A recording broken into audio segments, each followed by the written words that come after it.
ಸ್ನೇಹಿತರೆ ನಮಸ್ಕಾರ. ಸನಾತನ ಧರ್ಮ ಉವಾಚ ಯೂಟ್ಯೂಬ್ ಚಾನಲ್ಗೆ ಸುಸ್ವಾಗತ. ಈ ವಿಡಿಯೋದಲ್ಲಿ ಭಗವದ್ಗೀತೆ ಅಧ್ಯಾಯ 18 ಮೋಕ್ಷ ಸನ್ಯಾಸ ಯೋಗ ಉಪಸಂಹಾರ ವೈರಾಗ್ಯದ ಪರಿಪೂರ್ಣತೆಯಲ್ಲಿ ಶ್ಲೋಕ 55ರ ಅನುವಾದ ಮತ್ತು ಭಾವಾರ್ಥದ ಬಗ್ಗೆ ವಿವರವಾಗಿ ತಿಳಿದುಕೊಳ್ಳೋಣ. ಶ್ಲೋಕ 55. ಭಕ್ತ್ಯಾ ಮಾಮಭಿಜಾನಾತಿ ಯಾವನ್ ಯಶ್ಚಾಸ್ಮಿ ತತ್ವತಃ ತತೋ ಮಾಂ ತತ್ವತೋ ಜ್ಞಾತ್ವಾ ವಿಶತೆ ತದನಂತರಂ. ಇದರ ಅನುವಾದ: ಭಕ್ತಿ ಸೇವೆಯಿಂದ ಮಾತ್ರ ದೇವೋತ್ತಮ ಪರಮಪುರುಷನಾದ ನನ್ನನ್ನು ನಾನಿರುವಂತೆ ಮನುಷ್ಯನು ಅರ್ಥ ಮಾಡಿಕೊಳ್ಳಲು ಸಾಧ್ಯವಾಗುತ್ತೆ. ಇಂತಹ ಭಕ್ತಿಯಿಂದ ಮಾತ್ರ ಮನುಷ್ಯನ ನನ್ನ ಪೂರ್ಣ ಪ್ರಜ್ಞೆಯನ್ನು ಪಡೆದಾಗ ಭಗವದ್ಧಾಮವನ್ನು ಪ್ರವೇಶಿಸಬಲ್ಲನು. ಇದರ ಭಾವಾರ್ಥ: ದೇವೋತ್ತಮ ಪರಮ ಪುರುಷನಾದ ಕೃಷ್ಣನನ್ನು, ಅವನ ಸ್ವಾಂಶ ವಿಸ್ತರಣೆಗಳನ್ನು ಊಹಾತ್ಮಕ ಚಿಂತನೆಯಿಂದ ಅರ್ಥ ಮಾಡಿಕೊಳ್ಳಲು ಸಾಧ್ಯವಾಗುವುದಿಲ್ಲ. ಭಕ್ತರಲ್ಲದವರು ಅರ್ಥ ಮಾಡಿಕೊಳ್ಳಲಾರರು. ದೇವೋತ್ತಮ ಪರಮ ಪುರುಷನನ್ನು ಅರ್ಥ ಮಾಡಿಕೊಳ್ಳಲು ಯಾರಾದರೂ ಬಯಸಿದರೆ ಅವನೊಬ್ಬ ಪರಿಶುದ್ಧ ಭಕ್ತನ ಮಾರ್ಗದರ್ಶನದಲ್ಲಿ ಪರಿಶುದ್ಧವಾದ ಭಕ್ತಿ ಸೇವೆಯನ್ನು ಮಾಡಿರಬೇಕು. ಇಲ್ಲವಾದರೆ ದೇವೋತ್ತಮ ಪರಮ ಪುರುಷನ ಬಗ್ಗೆ ಸತ್ಯವು ಎಂದು ಮರೆಮಾಚಿಯೇ ಇರುತ್ತದೆ. ಭಗವದ್ಗೀತೆಯಲ್ಲಿ ಆಗಲೇ ಹೇಳಿರುವಂತೆ ನಾಹಂ ಪ್ರಕಾಶಃ ಸರ್ವಸ್ಯ, ಅವನು ಎಲ್ಲರಿಗೂ ಪ್ರಕಟವಾಗುವುದಿಲ್ಲ. ವಿಶೇಷವಾದ ವಿದ್ವತ್ತಿನಿಂದ ಅಥವಾ ಊಹಾತ್ಮಕ ಚಿಂತನೆಯಿಂದ ಮಾತ್ರ ಯಾರೂ ದೇವರನ್ನು ಅರ್ಥ ಮಾಡಿಕೊಳ್ಳಲಾಗುವುದಿಲ್ಲ. ವಾಸ್ತವವಾಗಿ ಕೃಷ್ಣ ಪ್ರಜ್ಞೆಯಲ್ಲಿ ಮತ್ತು ಭಕ್ತಿ ಸೇವೆಯಲ್ಲಿ ನಿರತನಾದವನು ಮಾತ್ರ ಕೃಷ್ಣನೆಂದರೆ ಏನು ಎಂದು ಅರ್ಥ ಮಾಡಿಕೊಳ್ಳಬಲ್ಲನು. ವಿಶ್ವವಿದ್ಯಾಲಯಗಳ ಪದವಿಗಳು ಇಲ್ಲಿ ನೆರವಾಗುವುದಿಲ್ಲ. ಕೃಷ್ಣ ವಿಜ್ಞಾನವನ್ನು ಸಂಪೂರ್ಣವಾಗಿ ಬಲ್ಲವನು ಕೃಷ್ಣನ ನಿವಾಸವಾದ ಆಧ್ಯಾತ್ಮಿಕ ಸಾಮ್ರಾಜ್ಯವನ್ನು ಪ್ರವೇಶಿಸಲು ಅರ್ಹನಾಗುತ್ತಾನೆ. ಬ್ರಹ್ಮನಾಗುವುದೆಂದರೆ ಮನುಷ್ಯನು ತನ್ನ ವ್ಯಕ್ತಿತ್ವವನ್ನು ಕಳೆದುಕೊಳ್ಳುತ್ತಾನೆ ಎಂದು ಅರ್ಥವಲ್ಲ. ಭಕ್ತಿ ಸೇವೆಯು ಇದ್ದೇ ಇರುತ್ತದೆ. ಭಕ್ತಿ ಸೇವೆಯು ಇರುವಷ್ಟು ಕಾಲವೂ ದೇವರು, ಭಕ್ತ, ಭಕ್ತಿ ಸೇವೆಯ ಪ್ರಕ್ರಿಯೆ ಇರಲೇಬೇಕು. ಮುಕ್ತಿ ದೊರೆತ ನಂತರವೂ ಕೂಡ ಇಂತಹ ಜ್ಞಾನ ನಾಶವಾಗುವುದಿಲ್ಲ. ಮುಕ್ತಿ ಎಂದರೆ ಐಹಿಕ ಜೀವನದ ಕಲ್ಪನೆಯಿಂದ ಬಿಡುಗಡೆಯನ್ನು ಪಡೆಯುವುದು ಅಂತ ಅರ್ಥ.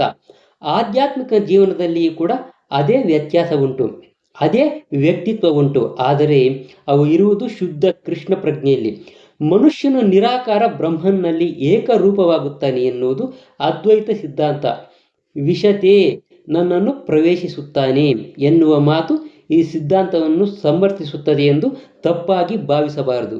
ಇಲ್ಲಿ ವಿಶತೆ ಎಂದರೆ ಮನುಷ್ಯನು ಪರಮಪ್ರಭುವಿನ ಸಹವಾಸದಲ್ಲಿ ನಿರತನಾಗಿ ಅವನಿಗೆ ಸೇವೆ ಸಲ್ಲಿಸಲು ತನ್ನ ವ್ಯಕ್ತಿತ್ವದಲ್ಲಿಯೇ ಪರಮಪ್ರಭುವಿನ ನಿವಾಸವನ್ನು ಪ್ರವೇಶಿಸಬಲ್ಲ ಎಂದು ಅರ್ಥ. ಉದಾಹರಣೆಗೆ, ಒಂದು ಹಸಿರು ಪಕ್ಷಿಯು ಹಸಿರು ಮರವನ್ನು ಪ್ರವೇಶಿಸುವುದು ಮರದೊಡನೆ ಒಂದಾಗುವುದಕ್ಕಲ್ಲ, ಮರದ ಹಣ್ಣುಗಳನ್ನು ಸವಿಯಲು ಮಾತ್ರ. ಸಾಮಾನ್ಯವಾಗಿ ನಿರಾಕಾರವಾದಿಗಳು ಸಮುದ್ರದ ಆಳಕ್ಕೆ ಹರಿದು ಅದರೊಡನೆ ಒಂದಾಗುವ ನದಿಯ ಉದಾಹರಣೆಯನ್ನು ಕೊಡುತ್ತಾರೆ. ನಿರಾಕಾರವಾದಿಗೆ ಇದರಿಂದ ಸುಖ ಉಂಟಾಗಬಹುದು, ಆದರೆ ಸಮುದ್ರದಲ್ಲಿರುವಂತಹ ಜಲಾಚರದಂತೆ ಸಾಕಾರವಾದಿಯು ಕೂಡ ಸ್ವಂತ ವ್ಯಕ್ತಿತ್ವವನ್ನು ಉಳಿಸಿಕೊಳ್ಳುತ್ತಾನೆ. ನಾವು ಸಮುದ್ರದ ಆಳಕ್ಕೆ ಹೋದರೆ ಅನೇಕ ಜೀವಿಗಳನ್ನು ಕಾಣುತ್ತೇವೆ. ಸಮುದ್ರದ ಮೇಲ್ಮೈಯನ್ನು ಅರಿತರೆ ಸಾಲದು. ಸಮುದ್ರದ ಆಳದಲ್ಲಿ ವಾಸಿಸುವಂತಹ ಜಲಜೀವಿಗಳ ಸಂಪೂರ್ಣ ತಿಳುವಳಿಕೆಯು ಮನುಷ್ಯನಿಗೆ ಇರಬೇಕು. ತನ್ನ ಪರಿಶುದ್ಧವಾದ ಭಕ್ತಿ ಸೇವೆಯಿಂದ ಭಕ್ತನು ನಿಜವಾಗಿ ಪರಮಪ್ರಭುವಿನ ದಿವ್ಯ ಗುಣಗಳನ್ನು, ಸಿರಿಗಳನ್ನು ಅರ್ಥ ಮಾಡಿಕೊಳ್ಳಬಹುದು. 11ನೆಯ ಅಧ್ಯಾಯದಲ್ಲಿ ಹೇಳಿರುವಂತೆ ಭಕ್ತಿ ಸೇವೆಯಿಂದ ಮಾತ್ರ ಇದನ್ನು ಅರ್ಥ ಮಾಡಿಕೊಳ್ಳಲು ಸಾಧ್ಯವಾಗುತ್ತದೆ. ಇಲ್ಲಿ ಅದನ್ನೇ ದೃಢಪಡಿಸಲಾಗಿದೆ. ಭಕ್ತಿ ಸೇವೆಯಿಂದ ಮನುಷ್ಯನು ದೇವೋತ್ತಮ ಪರಮ ಪುರುಷನನ್ನು ಅರ್ಥ ಮಾಡಿಕೊಂಡು ಅವನ ಸಾಮ್ರಾಜ್ಯವನ್ನು ಪ್ರವೇಶಿಸಬಹುದು. ಐಹಿಕ ಪರಿಕಲ್ಪನೆಗಳಿಂದ ಬಿಡುಗಡೆಯಾಗಿ ಬ್ರಹ್ಮಭೂತ ಹಂತವನ್ನು ತಲುಪಿದ ಮೇಲೆ ಭಗವಂತನನ್ನು ಕುರಿತು ಶ್ರವಣ ಮಾಡುವುದರಿಂದ ಭಕ್ತಿ ಸೇವೆಯು ಪ್ರಾರಂಭವಾಗುತ್ತದೆ.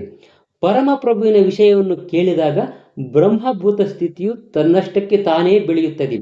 ಐಹಿಕ ಕಲ್ಮಶದ ಸೋಂಕು ಎಂದರೆ ಲೋಭ ಮತ್ತು ಇಂದ್ರಿಯಗಳ ತೃಪ್ತಿಗಾಗಿ ಕಾಮ ತಾನಾಗಿಯೇ ಮಾಯವಾಗುತ್ತದೆ. ಕಾಮ ಮತ್ತು ಬಯಕೆಗಳು ಭಕ್ತನ ಹೃದಯದಿಂದ ಮಾಯವಾದಂತೆ ಅವನು ಪರಮ ಪ್ರಭುವಿನ ಸೇವೆಯಲ್ಲಿ ಇನ್ನೂ ಆಸಕ್ತನಾಗುತ್ತಾನೆ. ಇಂತಹ ಆಸಕ್ತಿಯಿಂದ ಅವನು ಐಹಿಕ ಸೋಂಕಿನಿಂದ ಬಿಡುಗಡೆಯನ್ನು ಹೊಂದುತ್ತಾನೆ. ಬದುಕಿನ ಆ ಸ್ಥಿತಿಯಲ್ಲಿ ಅವನು ಪರಮಪ್ರಭುವನ್ನು ಅರ್ಥ ಮಾಡಿಕೊಳ್ಳಲು ಸಾಧ್ಯವಾಗುತ್ತದೆ. ಶ್ರೀಮದ್ ಭಾಗವತವು ಸಹ ಇದನ್ನೇ ಹೇಳಿದೆ. ಬಿಡುಗಡೆಯ ಅನಂತರವೂ ಭಕ್ತಿ ಪ್ರಕ್ರಿಯೆಯು ಅಥವಾ ದಿವ್ಯ ಸೇವೆಯು ಮುಂದುವರಿಯುತ್ತದೆ.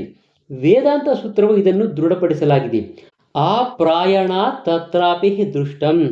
ಮುಕ್ತಿಯ ಅನಂತರವೂ ಕೂಡ ಭಕ್ತಿಯುಕ್ತ ಪ್ರಕ್ರಿಯೆಯು ಮುಂದುವರಿಯುತ್ತದೆ ಎಂದು ಇದರ ಅರ್ಥ. ಶ್ರೀಮದ್ ಭಾಗವತದಲ್ಲಿ ನಿಜವಾದ ಭಕ್ತಿಯುಕ್ತ ಮುಕ್ತಿಯನ್ನು ಜೀವಿಯು ಸ್ವಂತ ವ್ಯಕ್ತಿತ್ವದಲ್ಲಿ ಸ್ವರೂಪ ಸ್ಥಿತಿಯಲ್ಲಿ ತಾನು ಮತ್ತೆ ಸ್ಥಾಪಿತವಾಗುವುದು ಎಂದು ವಿವರಿಸಲಾಗಿದೆ. ಸ್ವರೂಪ ಸ್ಥಿತಿಯನ್ನು ಆಗಲೇ ವಿವರಿಸಿದೆ. ಪ್ರತಿಯೊಬ್ಬ ಜೀವಿಯು ಪರಮಪ್ರಭುವಿನ ವಿಭಿನ್ನಾಂಶ. ಆದ್ದರಿಂದ ಸೇವೆ ಸಲ್ಲಿಸುವುದೇ ಅವನ ಸಹಜ ಸ್ಥಿತಿ. ಮುಕ್ತಿಯ ಅನಂತರವೂ ಕೂಡ ಈ ಸೇವೆಗೆ ನಿಲ್ಲುವುದೇ ಇಲ್ಲ. ಬದುಕಿನ ಮಿಥ್ಯಾ ಕಲ್ಪನೆಗಳಿಂದ ಬಿಡುಗಡೆ ಹೊಂದುವುದೇ ನಿಜವಾದ ಮುಕ್ತಿ. ಸ್ನೇಹಿತರೆ, ಇದೇ ಥರ ಇನ್ನಷ್ಟು ಆಸಕ್ತಿಕರವಾದ ವಿಷಯಗಳನ್ನು ನೀವೇನಾದರೂ ತಿಳ್ಕೋಬೇಕು ಅಂದರೆ ದಯವಿಟ್ಟು ನಮ್ಮ ಸನಾತನ ಧರ್ಮ ಉವಾಚ ಅನ್ನೋ ಯೂಟ್ಯೂಬ್ ಚಾನಲನ್ನು ಸಬ್ಸ್ಕ್ರೈಬ್ ಮಾಡ್ಕೊಳ್ಳೋದನ್ನು ಮಾತ್ರ ಮರಿಬೇಡಿ. ನಮಸ್ಕಾರ.